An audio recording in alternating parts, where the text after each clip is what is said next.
Les Africains sont de plus en plus infertiles. Que faire? Bonjour à tous et à toutes. Je suis absolument ravie de vous retrouver pour cette nouvelle vidéo. Bienvenue à toi si tu es nouveau sur ma chaîne. Tu vas retrouver ici une quantité de vidéos sur les plantes médicinales africaines pour prendre soin de toi naturellement. Évidemment, je suis certaine que ça va t'intéresser. Pour cela, abonne-toi et active la cloche de notification pour ne rien louper des prochaines vidéos toujours intéressantes comme celle-ci. Aujourd'hui, l'infertilité n'est plus un problème réservé aux riches pays occidentaux. En Afrique, les taux d'infertilité sont les plus élevés au monde. Entre 20 et 30% des couples seraient touchés contre 5 à 10% en Europe. À mon humble avis, les mauvaises conditions sanitaires seraient un facteur aggravant. Très souvent et sans surprise, ce sont les femmes qui sont blâmées de l'absence d'enfants. Pourtant, le partage des responsabilités dans les problèmes d'infertilité, femmes et hommes, sont en cause dans la majorité des cas. Les deux personnes du couple ont des difficultés à concevoir.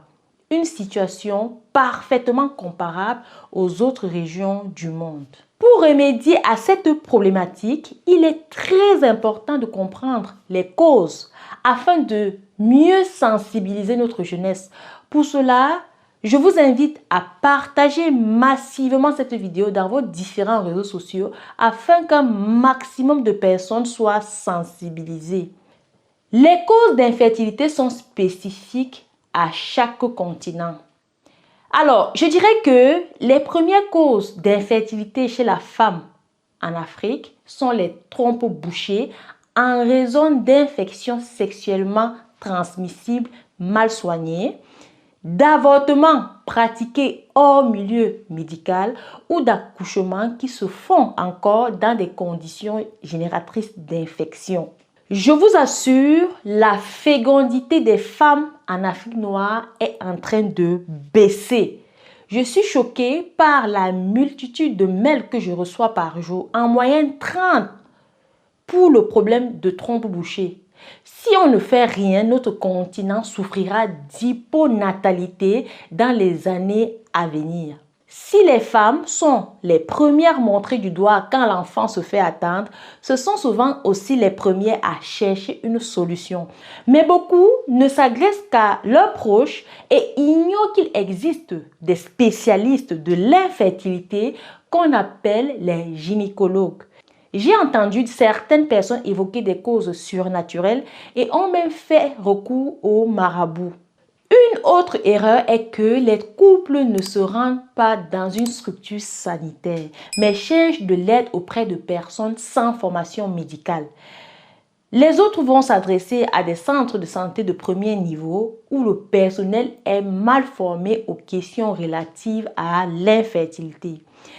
Enfin, parmi les rares couples qui connaissent l'existence de centres spécialisés, la plupart les considèrent comme étant hors de leur portée sur le plan financier.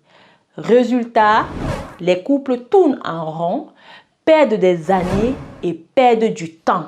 Du côté des hommes, l'alimentation, les causes environnementales comme la pollution, l'exposition à des produits toxiques jouent un rôle important dans la mauvaise qualité du sperme. Mais les causes infectieuses viennent souvent accentuer le problème. Pour remédier à cette problématique, j'ai mis sur pied la méthode ARPA. C'est une méthode simple, logique et surtout très efficace. Voici les 5 étapes essentielles.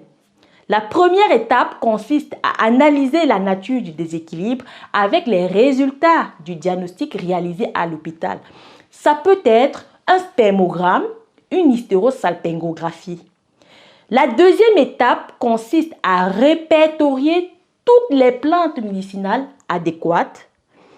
La troisième étape consiste à proposer une préparation personnalisée. La quatrième étape, évaluer les améliorations et conclure sur la première phase. Et enfin, ajuster le protocole et répéter le processus si besoin pour la phase suivante. Si vous souhaitez avoir un suivi personnalisé avec les résultats que vous méritez, je vous invite à prendre rendez-vous sur mon site internet terencenature.com. Si vous êtes en Afrique par exemple, vous pouvez contacter ce numéro pour avoir une date de rendez-vous. La barre des commentaires est à ta disposition. Si tu as des questions, si tu as des suggestions, si tu as des astuces à faire partager avec la communauté, ça sera la bienvenue. Je t'invite à partager cette vidéo à des copains, à des copines, des collègues qui seraient dans le besoin. Utilisons le vivant pour soigner le vivant. À très bientôt.